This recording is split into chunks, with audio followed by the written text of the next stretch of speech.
Good morning, it's April 4th, and this is To My Liberal Friends. Well, on Wednesday, President Donald Trump announced his Day of Liberation. What he was highlighting is the new tariffs that would go into place, and according to Trump, this would liberate both the United States and the consumers in this country from unfair trading practices by other nations around the world. The result the next day was a bloodbath on the stock market as the Dow plunged over 1,600 points. The NASDAQ was down over 1,000. The S&P 500 dropped almost 3,000 points, and so it went. The only bright spot was a gold jump $14 per ounce. This will, of course, make all investors nervous and send a shockwave to retirees, and I'm one of them, as they see some of their retirement accounts drop. In his speech, Trump talked about reciprocal tariffs and held up a large chart to show the differences in tariffs between various nations and the United States. Well, being honest, which I try to be on this podcast, those numbers were not quite correct. Those numbers were a calculation of both tariffs and trade deficits by the nations listed. They also tried to calculate non-tariff trade barriers, and that's a difficult thing to do, currency manipulation, which some countries do, and the lack of intellectual property protection, where countries allow manufacturers to produce knockoffs of legitimate U.S. products. Now, I mention these factors because you need to have the total picture when you see that chart, and it's difficult to completely understand without all of the appropriate data. But according to the U.S. Trade Representative, they said, quote, "This calculation assumes that persistent trade deficits are due to a combination of tariff and non-tariff factors that prevent trade from balancing. Tariffs work through direct reduction of imports," end quote. Well, the real question, and that's a true statement, the real question is, what does this mean to everyone? Trump has always blasted away at the trade deficits that we as a nation have with many countries. In his latest action, he's highlighting the fact and making it more public. Other nations have used cheap manufacturing and labor in their own country to sell goods in the U.S. market. When we look at this action by the president, we have to look at the big picture and ask, what's the long-term goal? What about our current system needs to change, and why is it important that we begin to rethink our trade policies? I think you need to step back and try to look at how trade is supposed to work. Everyone has different strengths and weaknesses. That's just the way society is, and it's the way countries are. It's how life works. There are certain products that we here in the United States are more proficient at producing, and there are products where other nations do the job better. That encourages trade.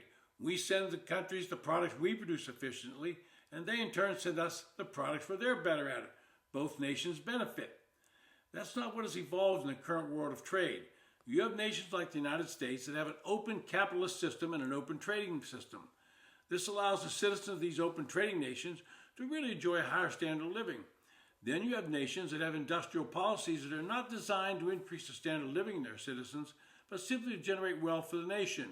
Read that China and some nations like that. Under the current system of trade that exists in the world, the biggest consumer market is the United States. We are the market every producer of goods and services wants to be engaged with. But if other nations are not allowing open and free trade of the goods we are most proficient at producing, then the system starts to break down, and we see a massive transfer of wealth from the United States to other nations. And that's the root cause of the trade deficits that are currently plaguing the United States. It's possible to have a trade deficit with one nation and a surplus with another, and that balances the books.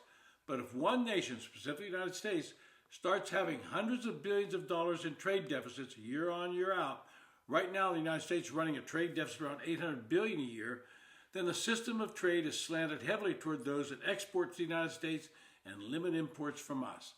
So I know that all sounds a bit wonky, but you have to look at the data and what's causing our trade problems. If we continue to have these massive trade deficits, we're simply transferring wealth from the United States to other countries. In the world of trade, there's a term called international investment position. What that means is a measure of how much Americans own throughout the world versus how much everyone else owns here in the United States. And right now, that number is a negative $23 trillion. 2 decades ago, that number was about $3 trillion. Do the math, and we've transferred about $20 trillion of our wealth to other nations. Since World War II, the United States was thought to be the rich country because we own more overseas than others owned in America. But as I said, that's all now changed. Warren Buffett expressed the same concern 20 years ago as he saw it beginning to happen. He realized that trade deficits were racking up, was leading to negative numbers in the international investment position. He was urging that we do something to balance trade, but we did nothing, and the situation has only gotten worse. What Trump is doing is recognizing that we cannot continue down a path of massive trade deficits, and by placing these tariffs on countries, even if they are too big, he's sending a signal that has to be some balance, and we cannot simply keep allowing wealth of the United States to be transferred to other nations. Hopefully, and in the short term, I hope, negotiations begin to break down trade barriers other nations have set up, and we see a more balanced system of trade evolve worldwide. That will benefit the United States, and it will benefit those other countries. That's how trade's supposed to work. This has been To My Liberal Friends. Thanks for listening.